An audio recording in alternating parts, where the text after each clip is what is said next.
कैसे हैं आप सब? मैं आपका मेंटर और आप देख रहे हैं लर्न इंग्लिश विदाउट रूल्स का एक नया और फ्रेश सेशन। एक बार फिर से आपके सामने उपस्थित हुए हैं और आज जो सेशन लेकर के आए हैं ये एडिटोरियल वोकैबुलरी की संख्या ज्यादा और उससे होने वाली अफरा तफरी की वजह से इर्रेगुलर हो गया था।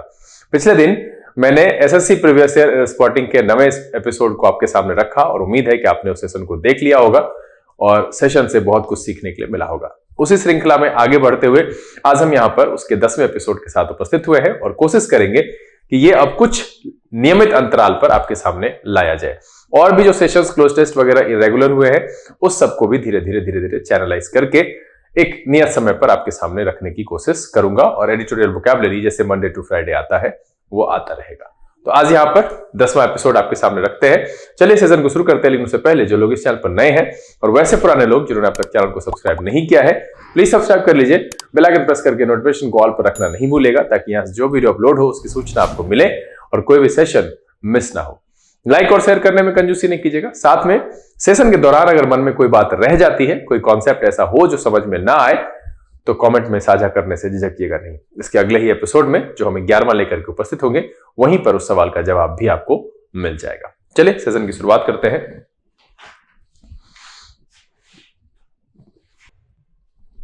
लर्न इंग्लिश विदाउट रूल्स के सेशन में एक बार फिर से आप सबका तहे दिल से स्वागत है। जैसा कि आपको पता है कि इस एपिसोड में सिर्फ 20 सेकंड का समय आपको हम उपलब्ध करवाते हैं। अगर आप नए हैं, आपने कभी एरर स्पॉटिंग के इस तरह के एपिसोड्स को सॉल्व नहीं किया है तो आज यहां पर आप पहली बार बना रहे हैं तो वीडियो को पॉज कर लीजिएगा। सवाल को अपने हिसाब और सूझबूझ से बनाने की कोशिश कीजिएगा। एक्सप्लेनेशन जरूर देखिएगा। अगर पॉइंट इंपॉर्टेंट हो तो नोटबुक में नोट डाउन कर लीजिएगा ताकि अगले दिन जब वो सवाल फिर से दोबारा आपके सामने आए तो गड़बड़ी ना हो। और यहां पर मैं बस इतना कहूंगा कि आज के इस एपिसोड के बाद जो पीछे 9 एपिसोड आपने नहीं देखा है प्लेलिस्ट में जाकर के उसको भी जरूर से जरूर देखिए, क्योंकि हर एक एपिसोड कुछ ना कुछ सिखाता जरूर है। बहुत सारे पॉइंट्स आपको मिलेंगे। तो चलिए यहां पर फटाफट सेशन की शुरुआत करते हैं और रखते हैं आज का पहला सवाल और आपका समय शुरू होता है।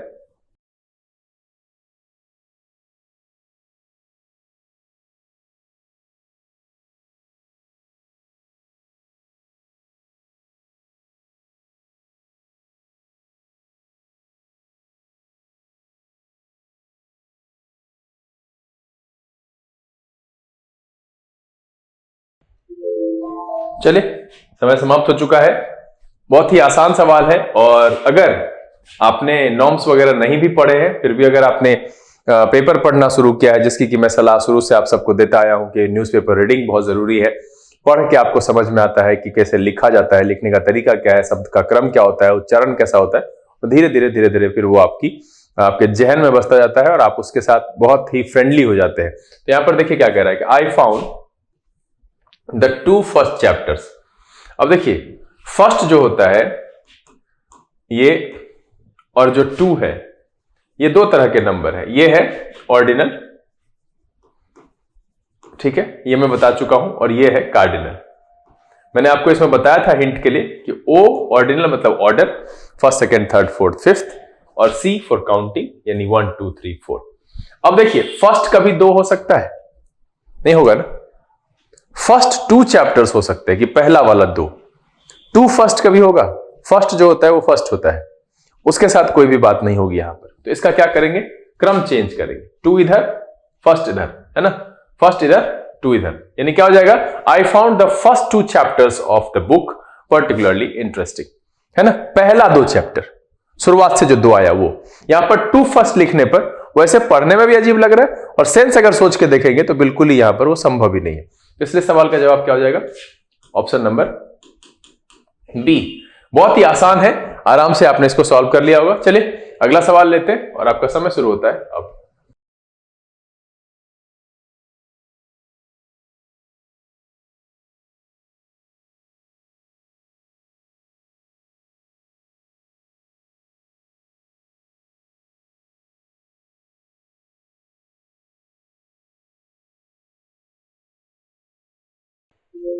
चलिए समय समाप्त हो चुका है और अब देखिए कह रहा है कि Bacon the father of English essay had a thirst of knowledge. अब देखिए ये जो है ना यहां पर फिक्स प्रीपोजिशन का केस है। अगर आप इसको देखेंगे थर्स्ट फॉर समथिंग होता है और इसका मतलब होता है स्ट्रॉन्ग डिजायर। क्या होता है? Strong Dzire. याद रखिएगा, थर्स्ट फॉर समथिंग का मतलब होता है स्ट्रॉन्ग डिजायर। तो यहां पर ऑफ नहीं, इसके साथ क्या लगेगा? फॉर का प्रयोग होगा, और इसलिए सवाल का जवाब क्या हो जाएगा? Option number C. ध्यान रखिएगा, ये सारे पॉइंट्स हैं जो आपको एग्जामिनेशन में आगे जब अगर कभी आएगा तो मदद करेगा। थर्स्ट फॉर समथिंग, इसका मतलब होता है स्ट्रॉन्ग डिजायर। चलिए अगला सवाल, और आपका समय शुरू होता है अब।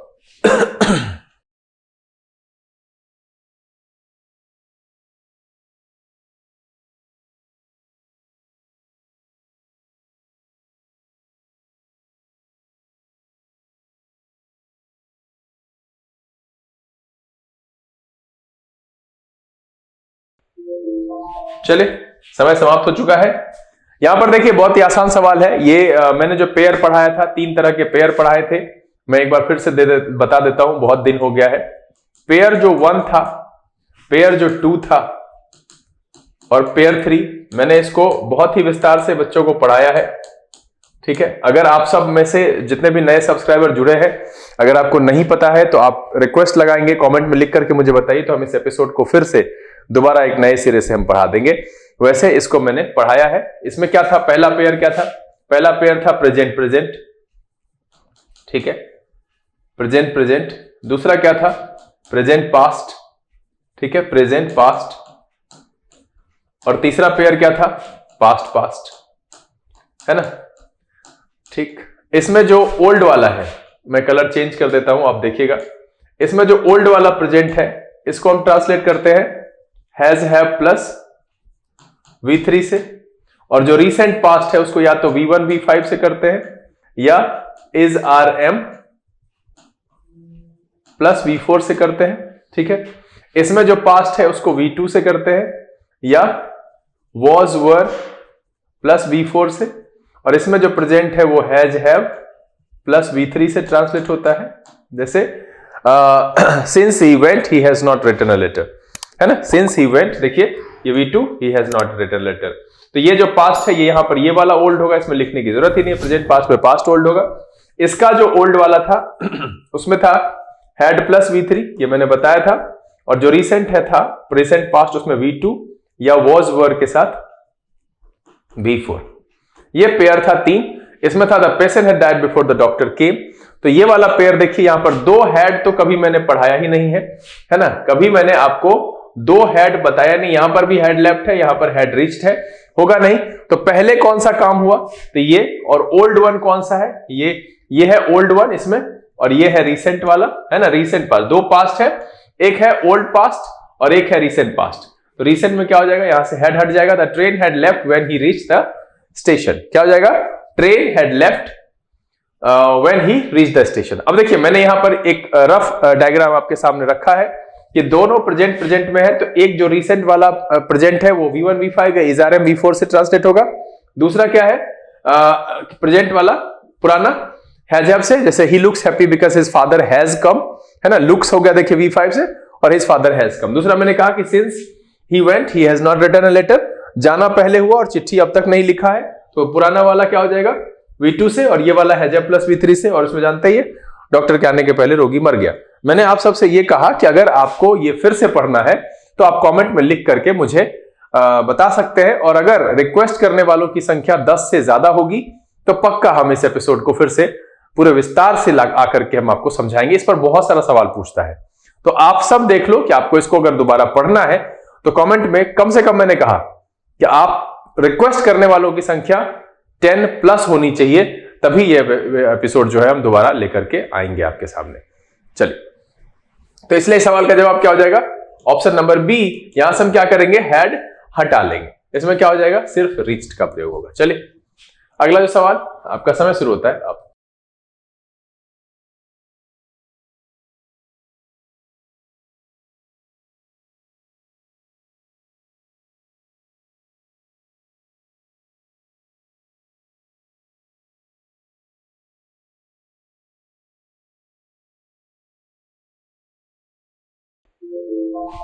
चलिए समय समाप्त हो चुका है। बहुत ही आसान सवाल है। क्या कह रहा है? He said that. अब ये नरेशन का सवाल है। He said that, he will नहीं, यहां पर क्या हो जाएगा? वुड हो जाएगा। क्यों? क्योंकि मेरा रिपोर्टिंग वर्ब यहां पर पास्ट में है। जब हम डायरेक्ट को इनडायरेक्ट में चेंज करते हैं, दैट लगाते हैं, तो इसके बाद कोई भी जो है इस तरह का नहीं रहता है, तो विल का वुड हो जाएगा। और इसलिए सवाल का जवाब क्या हो जाएगा? Option number B. मुझे नहीं लगता है कि इस सब में ज्यादा समय लगाने की जरूरत है। प्रीवियस ईयर क्वेश्चन है, आपको प्रैक्टिस करना है, फटाफट आप मेरे साथ बनाते रहिए। कोशिश करेंगे कि हम बहुत जल्द ही इसको समाप्त कर दें। 600-700 क्वेश्चन है, आराम से सॉल्व हो जाएगा। चलिए अगला सवाल, और आपका समय शुरू होता है अब।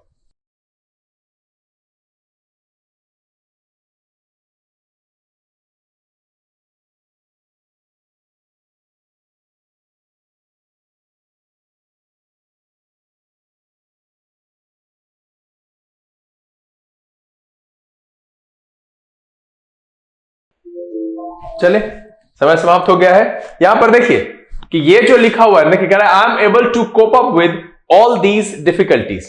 अब देखिए ये जो कोप है ना, इसके साथ आप विद लगाते हैं। अप जो है यहां पर सुपरफ्लुअस है, या तो आप कोप विद लगाइए या आप टू कोप विद लगा सकते हैं, ये दोनों हो सकता है। इसके बीच में अप का होना ये सुपरफ्लुअस है, इस तरीके से प्रयोग नहीं होता है, ध्यान रखिएगा।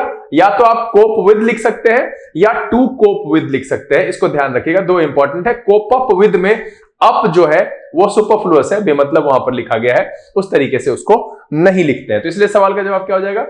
Option number B. इसमें ये अप जो है ये एक्स्ट्रा है, उसको हटाएंगे। होता क्या है? कोप विद या कोप अप विद, कोप के साथ विद फिक्स है लगेगा, तो टू कोप विद लगाएंगे या फिर कोप विद लगाएंगे। यहां जो कोप अप विद लिखा हुआ है, इसमें अप सुपरफ्लुअस है, उसको यहां से हटा देंगे, तो ये सेंटेंस सही हो जाएगा। चलिए अगला सवाल, और आपका समय शुरू होता है अब।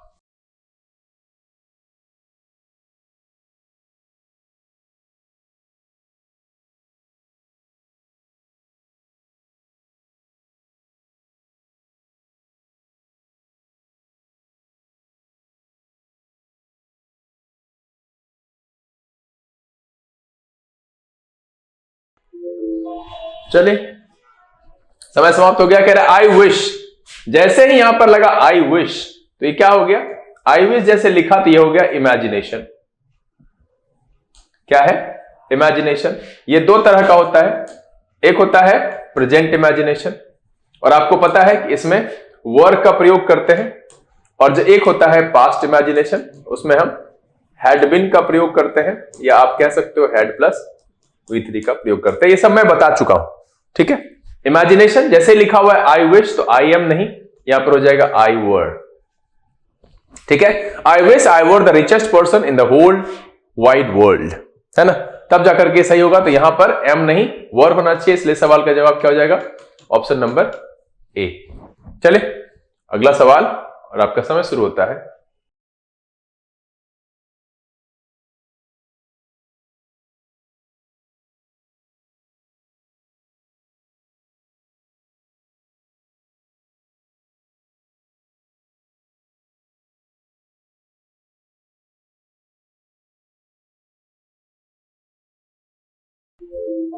चलिए समय समाप्त हो गया है। यहां पर भी एक फिक्स प्रेपोजिशन की कहानी है। क्या होता है? कॉन्फिडेंट, इसके साथ ऑफ लगाते हैं, और तब होता है डूइंग समथिंग, है ना, कॉन्फिडेंट ऑफ डूइंग समथिंग। तो यहां पर जो है टू नहीं लगेगा, और जैसे ही यहां पर लगेगा ऑफ, तो इसके साथ हो जाएगा विनिंग, ठीक है। She is confident of winning the gold medal this time. क्या हो जाएगा? कॉन्फिडेंट के साथ यहां पर ऑफ लगेगा, ऑफ के साथ क्या हो जाएगा जो है, फिर जैसे ही प्रपोजिशन लगेगा, ऑफ लगा, तो इसके साथ हम वर्बियल नाउन लगाते हैं, वर्बियल नाउन लगाते हैं। इसका मतलब है कि इसमें क्या हो जाएगा? V1 प्लस ING का प्रयोग हम करेंगे, तो यहां पर हो जाएगा ऑफ विनिंग। इसलिए सवाल का जवाब क्या हो जाएगा? Option number B. देखिए अगर मैं तेज रह रहा हूं, आपको लग रहा है कि मैं बहुत तेज समझा दे रहा हूं, आपको समझ में नहीं आ रहा है, तो आप ये भी कमेंट में लिख सकते हैं, लेकिन सवाल में ऐसा कुछ है ही नहीं। ये फिक्स प्रेपोजिशन की कहानी है, कॉन्फिडेंट ऑफ डूइंग समथिंग होता है, यहां पर टू नहीं लगेगा, ऑफ लगेगा। जैसे ही ऑफ लगेगा तो उसके साथ क्या हो जाएगा? वर्बियल नाउन लगेगा, तो ING वाला लगेगा, तो विनिंग हो जाएगा। तो she is confident of winning the gold medal this time, ये तब सही हो जाएगा। चलिए अगला सवाल, और आपका समय शुरू होता है अब।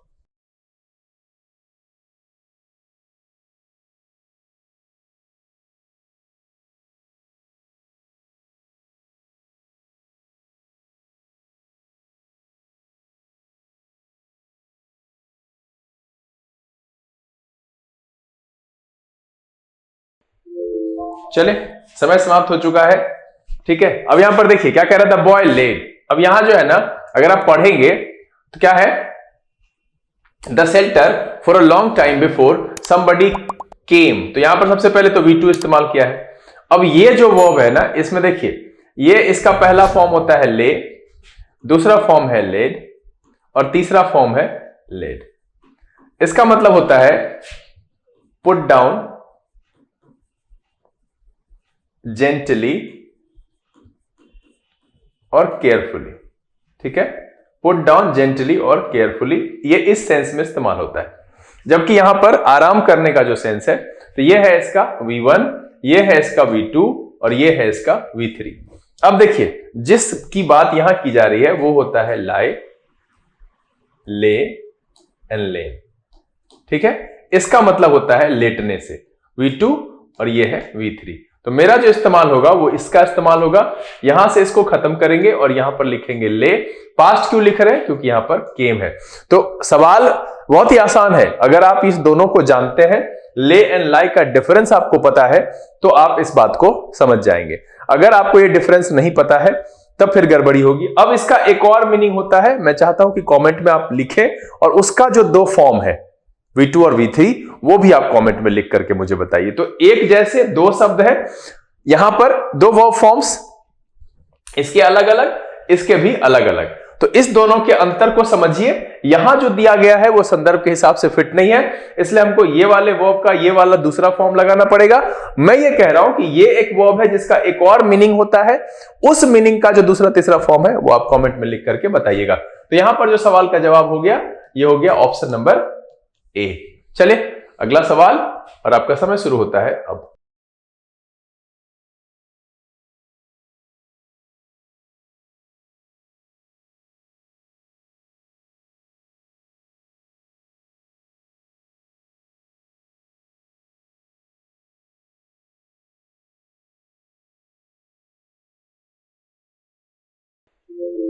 चले, समय समाप्त हो चुका है। कह रहा है standing at the top of the hill the houses below were hardly visible. क्या है, standing at the top of the hill the houses below were hardly visible. यहां पर कोई भी गड़बड़ी नहीं है, ना ए वाले में, ना बी में, ना सी में, इसलिए सवाल का जवाब क्या है, नो एरर। और जो ऑप्शन है वो है ऑप्शन नंबर डी। चलिए अगला सवाल, और आपका समय शुरू होता है अब।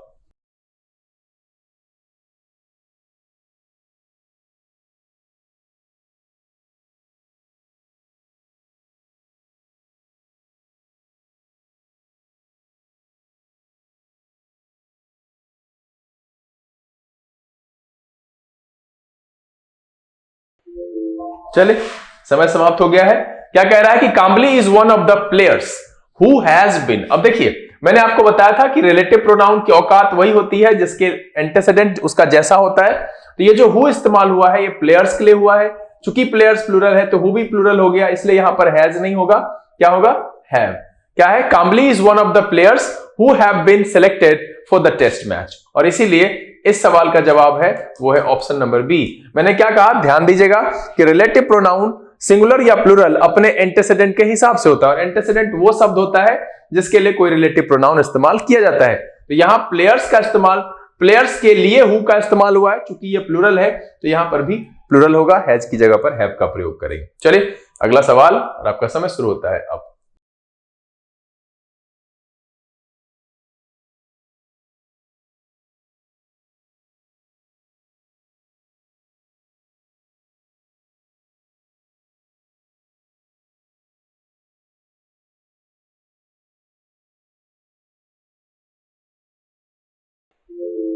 चले समय समाप्त हो गया है। कह रहा है कि a moment delay would have proved costly in the situation. अब देखिए यहां पर जो है, आप अगर पेपर पढ़ते हैं, चीजों को समझते हैं, तो यह बात समझ में आ गई होगी कि इस तरीके से नहीं लिखा जाता है, क्योंकि मोमेंट भी नाउन है और डिले भी नाउन है।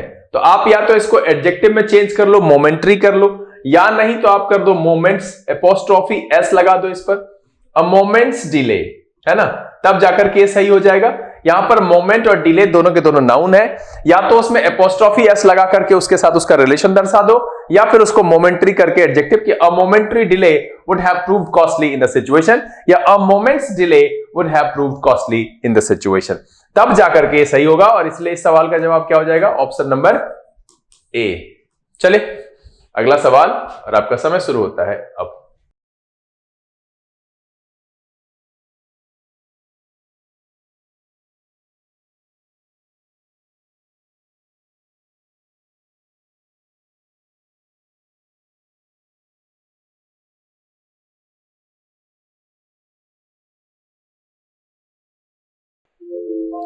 चले समय समाप्त हो चुका है।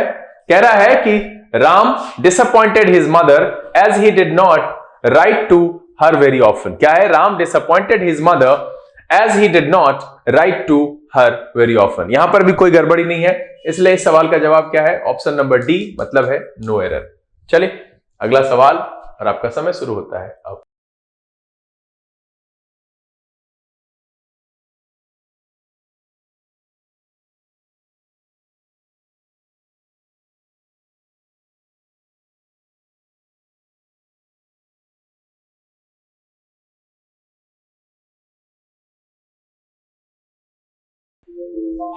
चले समय समाप्त हो चुका है। क्या कह रहा है कि after you will return from Chennai I will come to see you. अब देखो कि ये सेंटेंस दो हिस्से में है। ये वाला मेरा एससी है, सबऑर्डिनेट क्लॉज है, और यहां से जो है ये वाला मेरा पीसी है ना। तो आपको पता है कि सबऑर्डिनेट क्लॉज में विल या विल के किसी फॉर्मेट का इस्तेमाल नहीं करते हैं, इसलिए यहां से विल हटाएंगे और सवाल का जवाब क्या हो जाएगा? Option number A. मैंने इस पर भी पूरे विस्तार से एपिसोड बना के रखा है, तो आप टाइम एंड टेंस के प्लेलिस्ट में जाइए और जहां से आपका लेवल है, शुरू से अगर आप नहीं जानते हैं कॉन्सेप्ट को, तो शुरुआत से इंट्रोडक्शन से शुरू करते हुए पढ़िए। चारों बेसिक चैप्टर मैंने चैनल पर रख रखे हैं। चैनल पर इतना वीडियो है कि अगर आप उसको ठीक ढंग से पढ़ेंगे तो किसी भी एग्जामिनेशन में आपको पास कराने के लिए और इंग्लिश में रुचि बनाने के लिए काफी है। बस आपको जरूरत है यह तय करने की कि आपको करना है। तो यहां पर क्या हो जाएगा? ये सबऑर्डिनेट है तो विल का प्रयोग नहीं होगा और इसलिए यहां से विल हटाएंगे, सेंटेंस सही हो जाएगा। चलिए अगला सवाल और आपका समय शुरू होता है अब।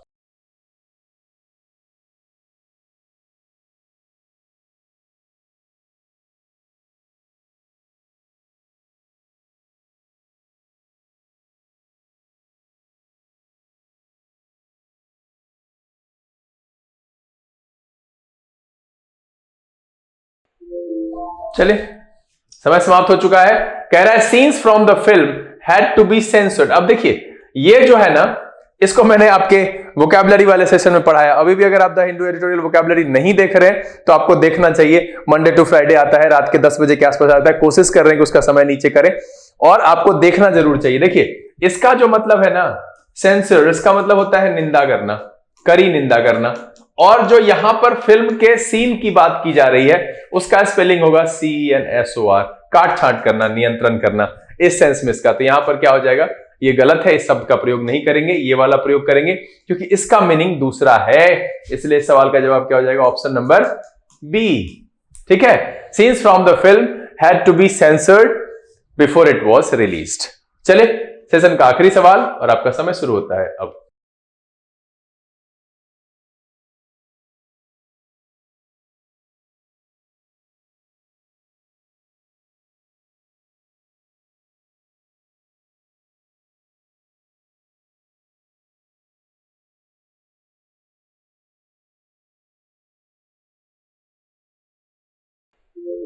चले समय समाप्त हो गया है। कॉमन सेंस पर आधारित सवाल है।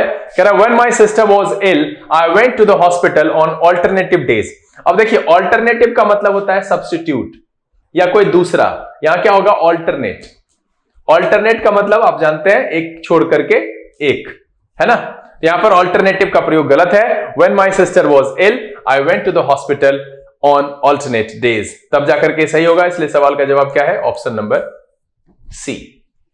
उम्मीद है कि आज के सेशन में जो 15 सवाल आपके सामने रखे गए सबके सब आसान थे, बड़े मजेदार तरीके से आपने इसको बनाया और सब अधिकतम सही हुआ और अच्छे अंक प्राप्त किए। सबसे पहले अपने द्वारा प्राप्त किए गए अंक कमेंट में लिख करके मुझे बताइए। अगर सेशन के दौरान बताए गए कॉन्सेप्ट में कोई दुविधा है, कोई सवाल है, कुछ पूछना है तो आप अपने क्वेश्चन को कमेंट के साथ साझा करिए।